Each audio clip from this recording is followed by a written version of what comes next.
this. And it's the same with an activity like watchmaking. I mean, it's very similar in that it's got its own language, its own culture, its own jargon, its own preoccupations.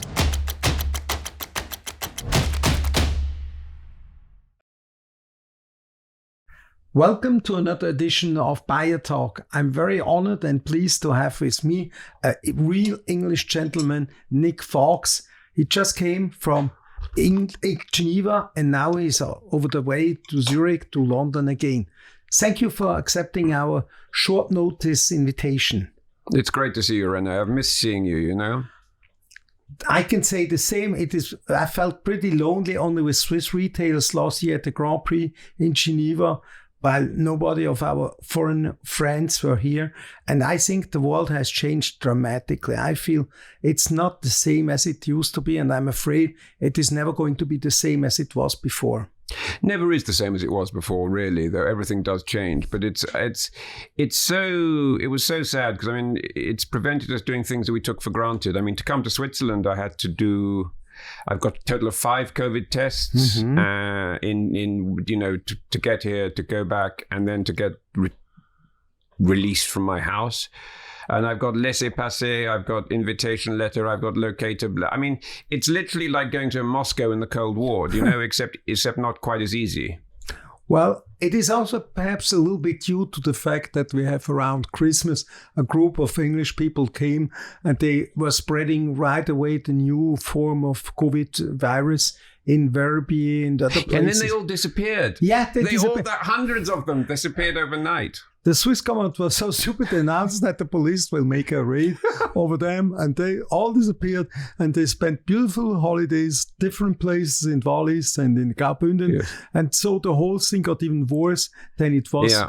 But anyhow, this is one of the things I doubt how much longer the people will accept this situation also in Switzerland. You know, it's terrible. I mean, I had the COVID, and it's one that you can, I would recommend avoiding it. Oh, yeah, it's a bore. It's a bore. And did they afterwards make the injection on you also, or do they say now you are? I have that as well. So I have everything. Yeah. Okay, but it is. For us, it's a little bit a big discussion. Should we not? Because there are also many people thinking that there is not only good effects, but also side effects. My favorite cartoon was 2 rats talking to each other. I saw that too. Yeah. They tried on human instead of us. They said, we see how it works on the humans. Yeah, I don't know. Let's see. I mean, the whole thing they're doing, I mean, I think I feel quite sorry for the AstraZeneca Oxford people because they make this thing about giving the vaccine for cost, and then everybody says you can't use it on Germans, and you can use it on Germans, and then old Germans, and then young Germans, and then old Frenchmen and young Frenchmen, and Macron says it's good, and I mean, I don't know. It's all above my head. I just like to stick to watches, I think that brings us to a nice subject to talk. Very because much so. We are surviving in any case, and thank God I have not had COVID and I have not got the injection, but I have to see what the future will give. But let's talk about watches. I heard that now in France they close elite schools. You were an Oxford student. And yes. It's a crazy thing. I think there's no danger for English institutions like Oxford or Cambridge that they will be closed down. The French government closes the most elite school now, which all the presidents of France have ENA, the school ENA in France. Yeah, ENA, that's it. I hope this is not the case in England. I don't know. I mean, Oxford's changed a lot anyway since I was there. That was about 100 years ago I was there, so they Did you raw for them? No. Are you mad? I drank for them. I drank for them. I never got into these kind of high elite schools, but I was always watching the race between the two schools. Yeah. I don't know the last few years if it was Cambridge or Oxford. I think it was Cambridge again this year. Okay. They held it in a different part because of the COVID. They held it in a different part of the country this year. So okay, why not exporting one's a good idea to another place? Keep it in London, I think. Keep it back in London. Yes. Well, thank you for being here again. And I don't have really to say a lot because Nick is a historian, he is an author, and he's a journalist. I think you were working for the Financial Times at the time. I do work for the Financial Times. Even now, yes. Yes, I also edit for Vanity Fair, the watch magazine. Vanity Fair on time. I'm on the editorial board of the Patek Philippe magazine. I know. And I write history books, and I write for GQ and all sorts of. Yeah, I mean, I lose track. I mean, I don't lose track. I mean, I'm always grateful for work and could always have more. You know how it is. It is, as you say, and many things happen in the present and in the near future. I think today it is very important to have a cultural DNA about the watch company, whatever. You also wrote a book about cigars, I heard. I wrote 3 books about cigars, yes, but the last one is the one I practiced a bit, and then I think probably the one that is now is probably the best. That's always the best if the last interview you make or the last book you make is the best. I always say it gets worse normally with the people that make 2 or 3 books. But when you say the third is the one that you feel it is now the completion of and all nothing my is the knowledge. Completion, but you know getting how it is. close. I'm getting close. That's And things are getting better. And cigars are a great thing that I love, and I make these little films with my eldest son, who's in the cigar business. Mm-hmm. And again, it's like watches. I like the sort of cultural aspect of them, because it's not just a product. It's a cultural object, and it's got this specific national or regional characteristic to it. It's a sort of a goût du terroir, as they say about French wines and stuff like this. And it's the same with an activity like watchmaking. I mean, it's very similar in that it's got its own language, its own culture, its own jargon, its own preoccupations. And I find those worlds very absorbing. And you've got great characters in them. You know what I mean? It's not like... It's not like any other sort of work. It's a métier. It's a vocation. So you follow it, you know. I'm afraid you will walk me out of the interview, but about wine, you have never published anything, or is the British wine still not so competitive that you will try to... The British wine, they used to make it in Roman times, I think. Yes.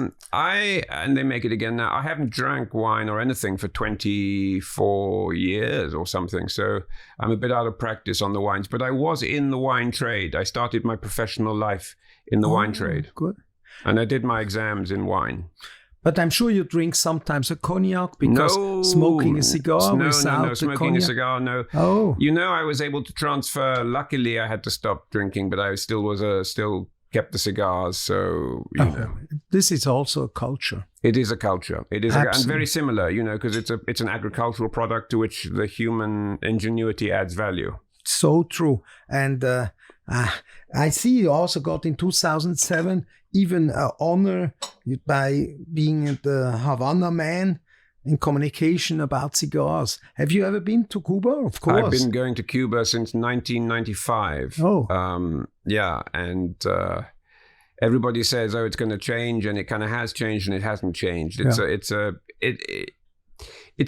particular and a special place. You know, I'm always very happy to go, but I'm always quite glad to come home. If I have the same feeling when I go to Russia, every time the airplane takes off at the runway, I feel, now I'm done. I'm glad I'm back on the route. How often do you go to Russia? Depending on what there are exhibitions on Fabergé X, on watch exhibitions. It's about every second year. I love going to Russia, but again, like you, I'm sort of very excited to go and then very excited to be back. You know, but Russia, I find a fascinating country. It is fascinating. And I read a lot of the literature, you know, Solzhenitsyn and... okay, yes, that is interesting that you have also... Trifonov and... wrote people that were not Tolstoy easily... and all these people. Yeah, I mean, it's a fascinating country.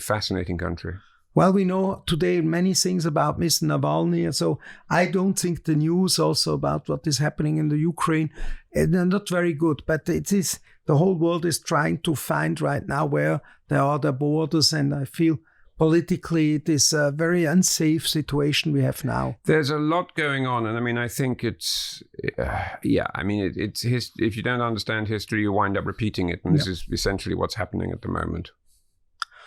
Well, you see, we can talk about so many things, and we did not even get to the subject of the watches. René, it's been lovely seeing you. It's lovely seeing you. Already the fact that we see one each other during these difficult times, it's fantastic, because I have to explain that quickly to our listeners and to our viewers. We planned to make this talk already about 4 months ago. Yes. And you were in Spain, I think, at that time. Yes. And afterwards, you could not come to Switzerland. And you had even promised to go back to London, I think, because everything at that time was really crazy. And I feel very honored that you just called me 2 days ago saying, hey, I'm in Zurich on Saturday. And I said, I make move to hell and heaven in order to welcome you, You're so even kind. with British, with tea, with Swiss Army chocolate. Swiss Army chocolates. No, but you were never really a high-grade military man, I think. Never.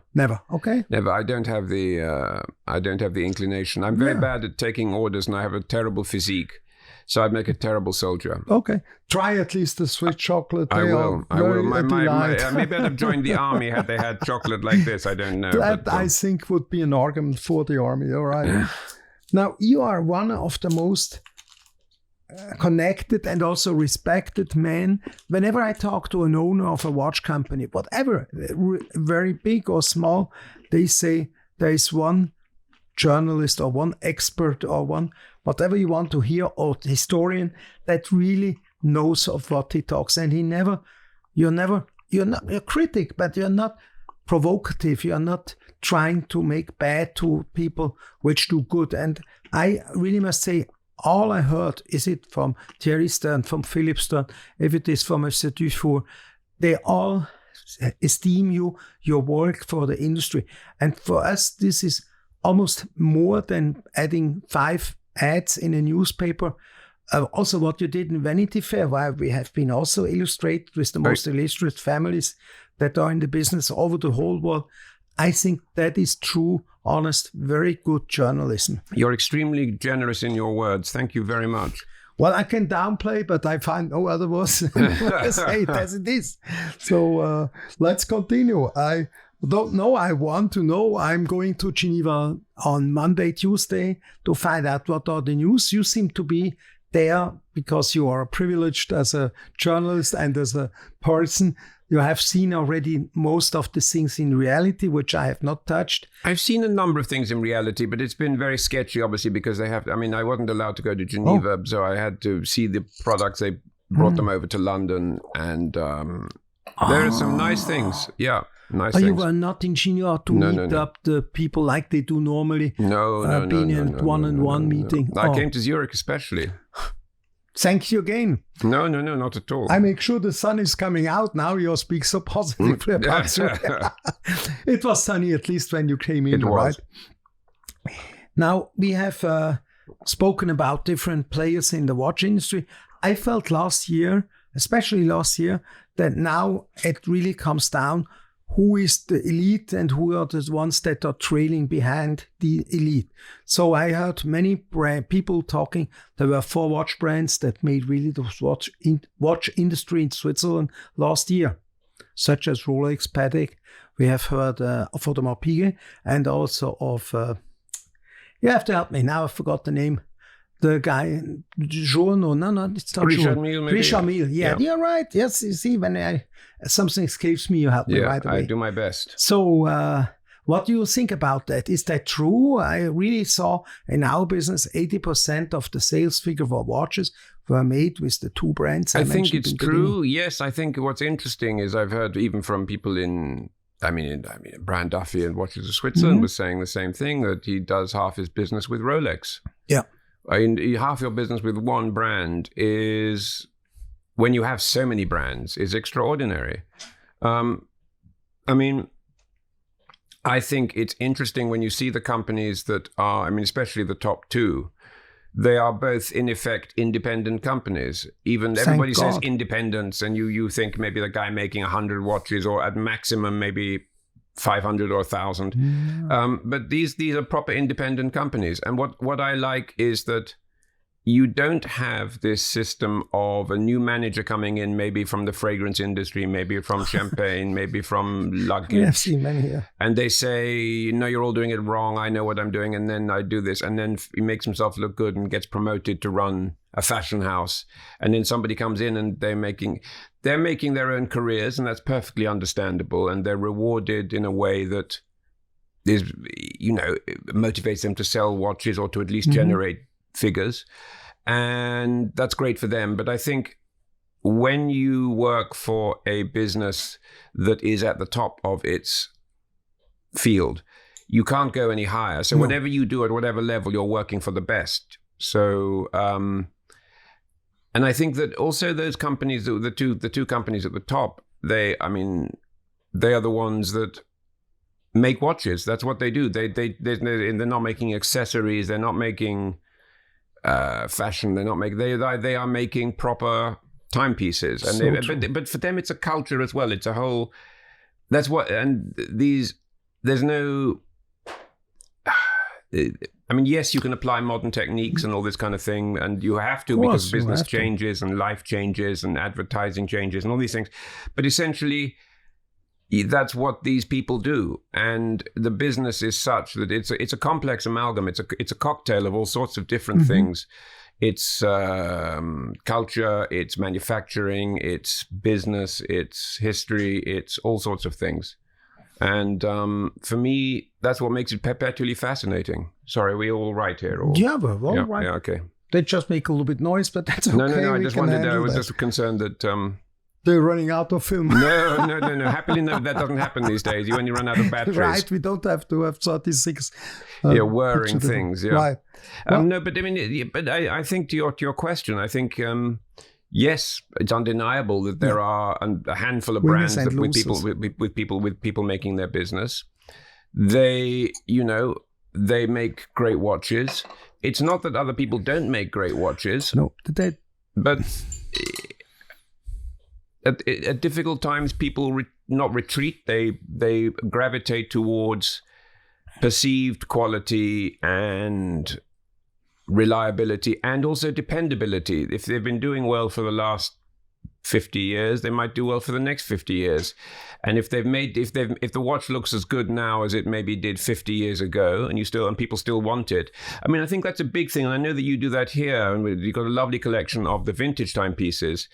And if a company has a strong vintage performance, it often has a strong contemporary performance, and vice versa. Exactly. And if there is no residual, I don't like to use terms like this because it kind of commoditizes the industry too much for my liking. But if the residual value is low, then there is less of an inclination to keep these things, less of an inclination if they are less financially valuable. It's natural that people will think it's a less valuable thing to them, so they won't treat it as well.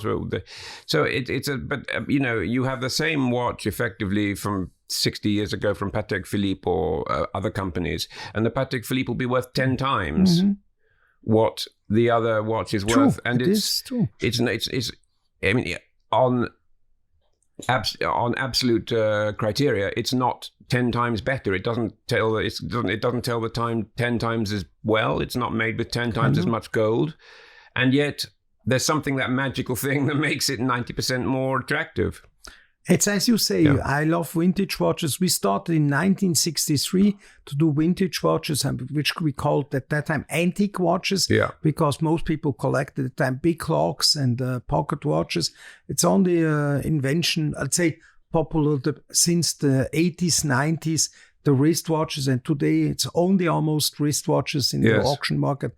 But when I look at you, I must say, new Nautilus with the green dial would really fit you perfectly with the outfitting you have today.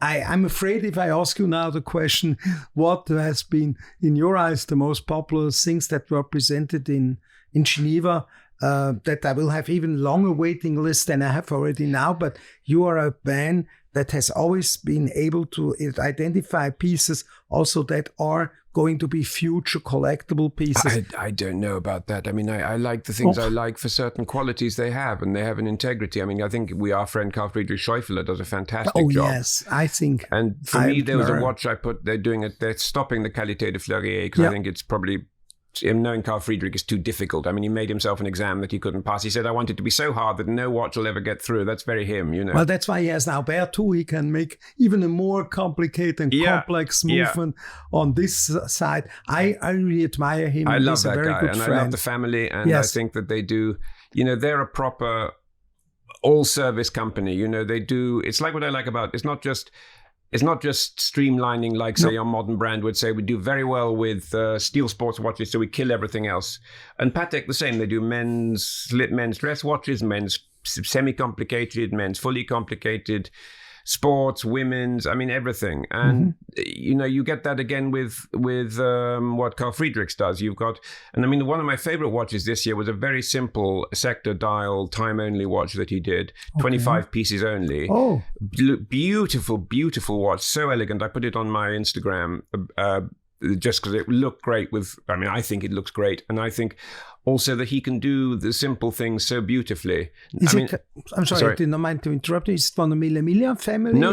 It's the LUC. LUC, but really nice, René. Okay. I urge you to check it out. It's a beautiful watch. I will certainly do. And I'm always treasuring the moments I can share with Carl Friedrich or with the young generation of the family. They're very nice people. They're great. Do you remember when he always wins there's the Carl Friedrich Schäufele Prize at the Grand Prix? And do you remember one year they said he wasn't, do you remember there was that thing about how they were worried he was going to vote for himself or something like this? Yes. And I said, no, he's such a gentleman, he'll vote for everybody else before he votes for himself. Yeah, and it was a good thing because now also other brands like Audemars Piguet were joining into the jewelry as the jewelry. And for us, it's interesting because it brings us another aspect to make the credibility of the jewelry also more visible, because what we decide behind closed doors is always a little bit something that can be doubted. And you know, you and I have done it now for a couple of years, and you can't, because there are so many people with such strong opinions that you can't really rig it. It's not like a John Grisham film where you can rig a jewelry. Absolutely. Because everybody there are pretty strong characters. They're pretty sure of their own opinions, and they're pretty knowledgeable about. Not everybody knows everything, but together everybody knows everything, and some of them know a bit of more than the other. And it's a very interesting process. I enjoy it because it also brings me, you know, in contact with the people who I can learn from and just who I enjoy seeing as well. And you know, I mean, what else was good? What else do I like about the new crop? I mean, obviously there's a very controversial watch. Please. The Rolex Explorer, the little one, the 36 with the bicolor. I like it. I prefer it actually to the 39 mil, which they're replacing, because it's closer to the original Explorer size. Right. And I think the roller saw, the bicolor metal version, is very interesting. Yeah, we both loved obviously the. Well, you're wearing a bicolor today. I have a red and a red gold stainless steel watch, and it's called what is it? We say chestnut watch from Rolex. They give them, the Italians always give them names, and that's also why they all suddenly start to become so popular. It was, I think, Mr. Patrizzi at the time starting with this. I called it. I mean, all these strange names. It looks like a I don't know, a Christmas tree decoration. So we call it the Christmas tree watch, and we look at you know, I don't know. I mean, it's a funny thing. What else was good? I mean, obviously Patek, and there's more to come from Patek as well, as you know. The green. I mean, listen, nobody's not going to want that. And oddly enough, I was very impressed by a watch that I really used to dislike. Was this not the new not the old Piaget Polo, which was a masterpiece. The old one was a masterpiece. The original one, yes. I mean, if they why haven't they brought that back? I don't know. But the new one I thought was terrible. You remember the new one they did about 5 years ago? They launched it. It looked a bit like a kind of cheap Nautilus.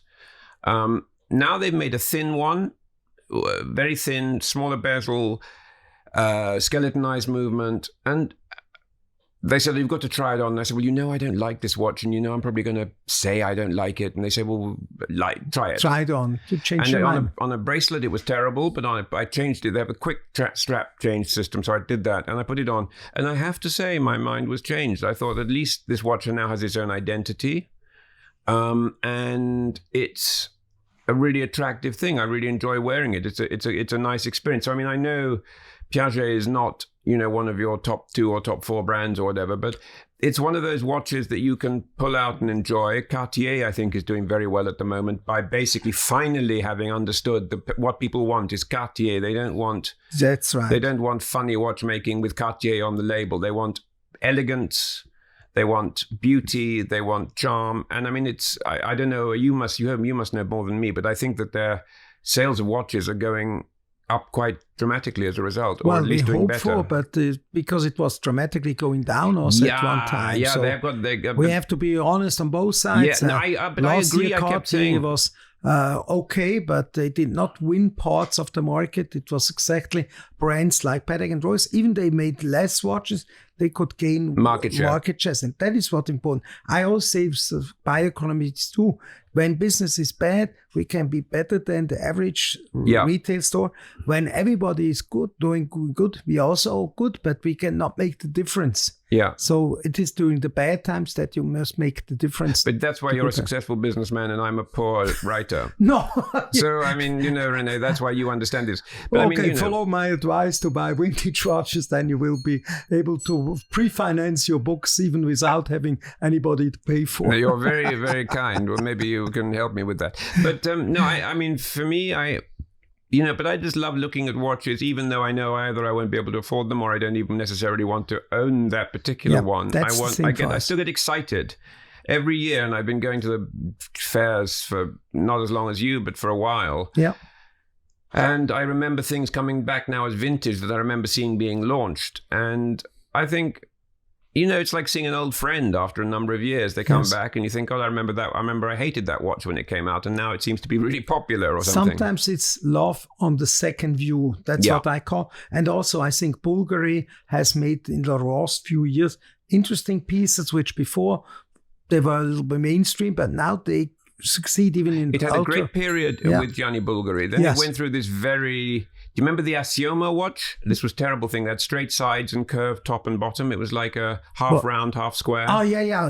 I know. Yeah. That was perhaps one of the worst designs they ever made. Yeah. Yeah, or anybody ever made, for that matter, I think.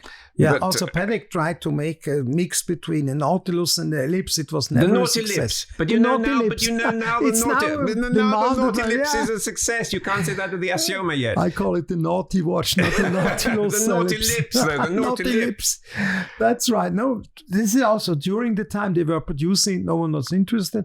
And now where it's not anymore easy available, it becomes a collectible The Neptune piece. as well. Neptune. And that bracelet on the Neptune was insane. That was a really great bracelet. Indeed. I like many watches that Patek made. Also the Grease line. Also the Flame. Le Flamme, yes. Yes, Flamme. So these were also watches that were not always earning the biggest success during they were produced, but now they also more and more got collectible. Yeah. Even they are not on my watch list, honestly. No, but the Ellipse, for example, is a watch that I've always liked. You have to have that. And there was a time, there was something like 60 different iterations of that product in the 70s. Mm-hmm. And then it fell out of fashion. And now I think it's coming back. They had Ellipse lighters, they had Ellipse astrological pendants, they had Ellipse key rings, they had... it was like a brand within a brand. That was a fantastic thing. And also, you know what I love? Midas, Rolex Midas. Oh yes, I love that too. I've got two of those Midases with the box like a Greek urn, you remember? Yeah. Oh. I remember exactly, and I don't know where I have the box right now, but I have the box, and I have only one watch, you have two, so you see, it's good. You have conviction to own what you feel you are right. I collect it only in order as an achievement of Rolex, but it was never the big breakthrough really on the market. No, but it came very early. That was a watch from the very early 1960s. Mm-hmm. Everybody says, it's a 70s watch, but it was very early 1960s. And then it became slightly diffused. Bulky, yeah. But I have to say that watches like that really interest me because they show a side... I love things like the double red and all this kind of thing. But for me, this is a different kind of interest. It's more like a stamp collecting type of interest where you're looking for tiny details. And that's great. And I understand that. But first of all, these things are beyond me financially. And secondly, it's almost more interesting for me to look in the corners where people aren't always looking, because you see you learn more that way, and you learn why a company that was also doing amazing watches like the Submariner or the GMT Master or the Explorer was also doing these really exotic pieces. Like the Midas was extreme. Extreme. It was really extreme. Also the size of it. Yeah, it's like wearing a kind of bar of gold bent around the wrist. That's it. But at that time, it was many customers came into our shop and they were just, oh, the watch is not very heavy. The people bought the watches at that time also as like an ingot of gold. Yeah. They were just saying, well, for this price, I expect to have 150 grams of gold. So, well, I think with the Midas, you got a few more than 150. I think so too. But it was the problem anyhow that at that time, the people want to see something new, the quartz watch, the Beta 1, Beta 9. I saw in your shop 2 guys taking those Beta 21s. That's it. Those lovely Pateks. Yeah. You know, there weren't many people that made Beta 21s. No. There was Jaeger did it, didn't they? Yeah, it was Rolex, a group of 4 brands Rolex, which were developing Rolex, Jaeger, and Patek, and not Udlis Nard, I think was the Was it? I don't know. I don't remember 100%, but they are many times teaming up together when it is important to make something on their own. Yeah. But I mean, those beta watches are fascinating now for people to collect, I think. And also the work on the Patek bracelets on those betas was unbelievable, you know? Stop making publicity for us all the time. Thank you so much. I'm just teasing you. But I want to keep these a little bit rare on our store. You know, there were also some Rolex watches with an automatic movement in the cases of the I love those. I love those. Yeah, it's, I don't know, remember 16, 13 or 17. Day date. And they were so popular today. But there's a fantastic, the sharp, because I love that because it's got the sharp edges of the beta.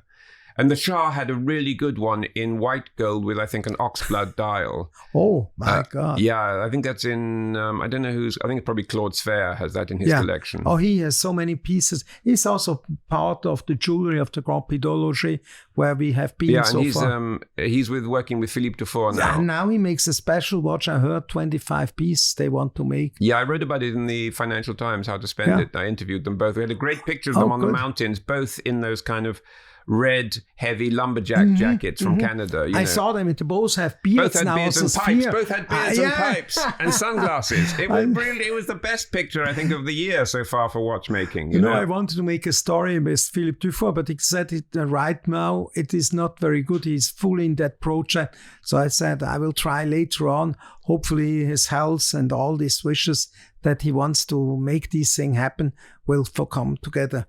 By the way, I think you were also at the anniversary of Philippe Dufour about 2 or 3 years ago when he celebrated with his wife and his family. No, we're not there. No. But it was a very nice gathering. And I say Philippe Dufour is our longtime president of the jewelry. He was already jewelry president when I was still in another jewelry in Lausanne for another magazine.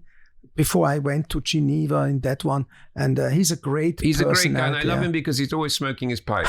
He never changes, and he really is the only watchmaker that still represents the spirit of production like in the 19th or 20th century. In the Not early the only one, but I think one of a very, very small number. There's that young guy, Rex Hepp, who does a nice watch. Yeah. And there's a couple of...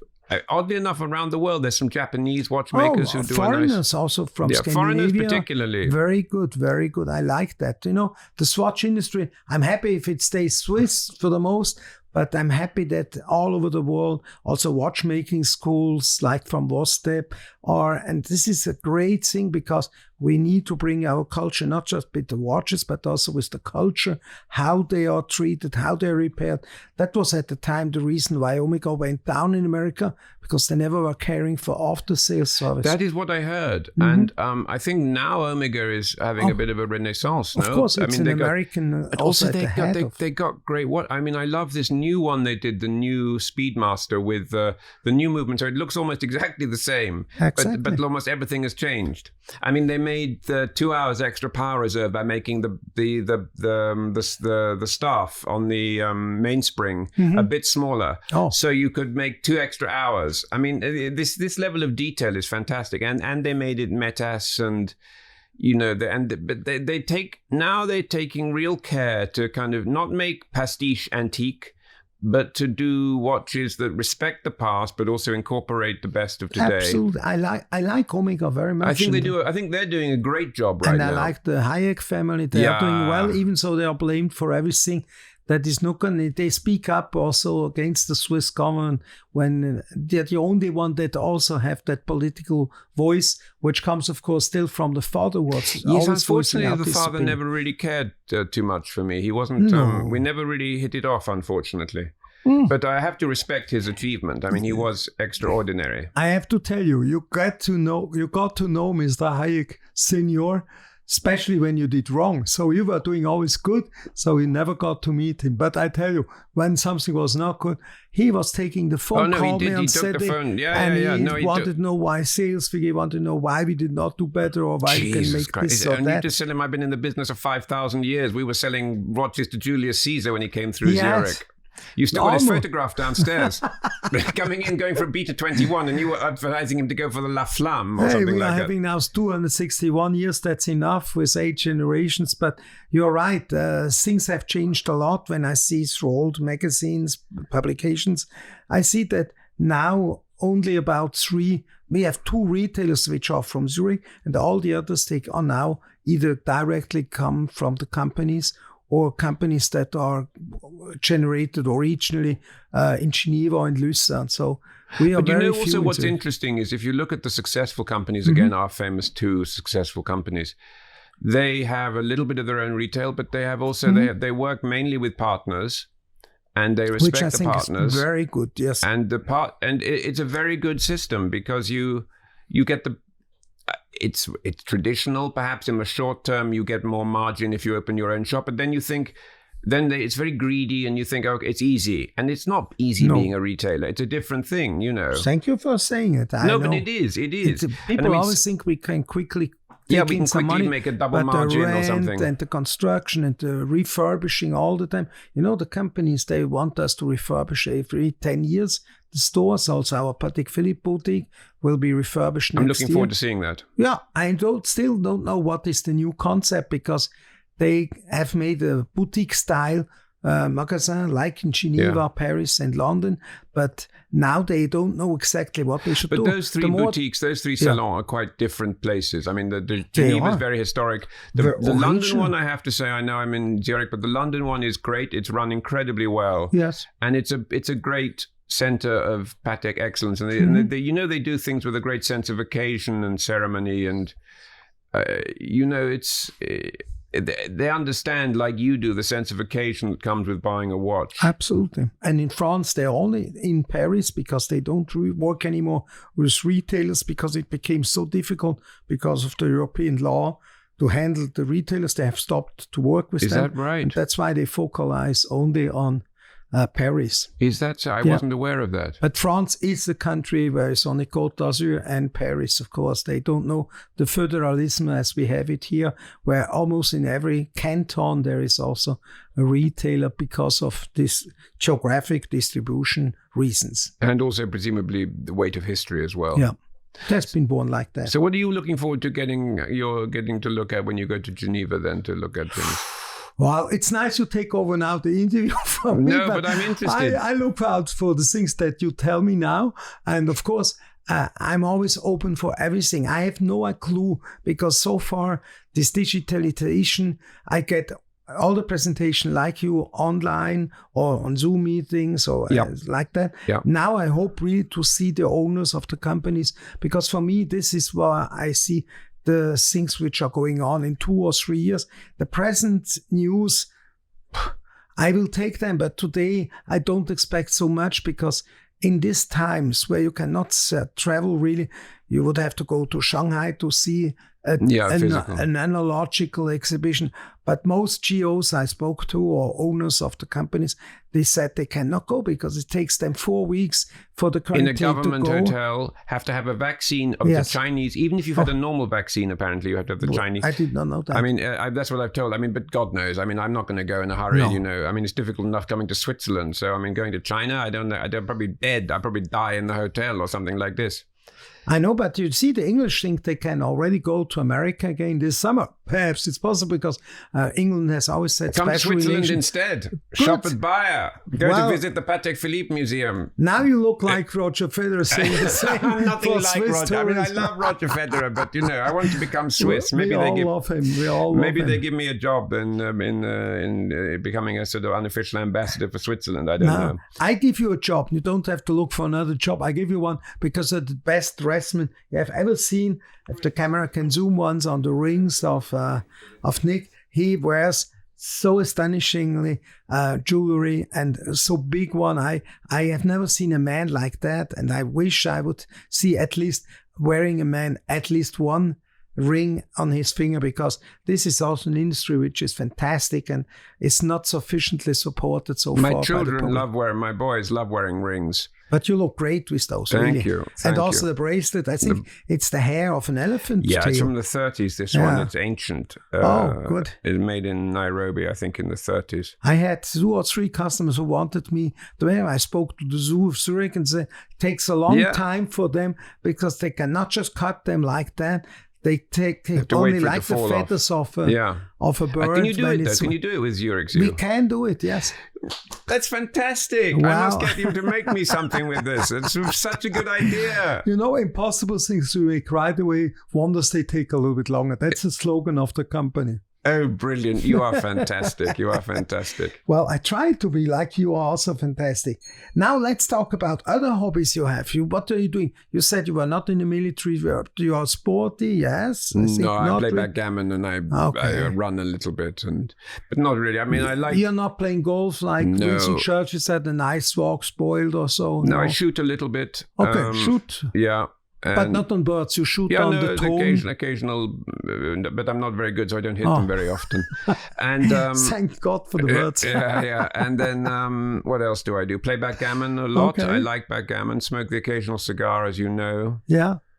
And what else? What else do I do? I read a lot. Like I've written a couple of books on art and wrote a biography of the French painter Bernard Buffet. So I like looking at paintings. And I'm quite lazy, so...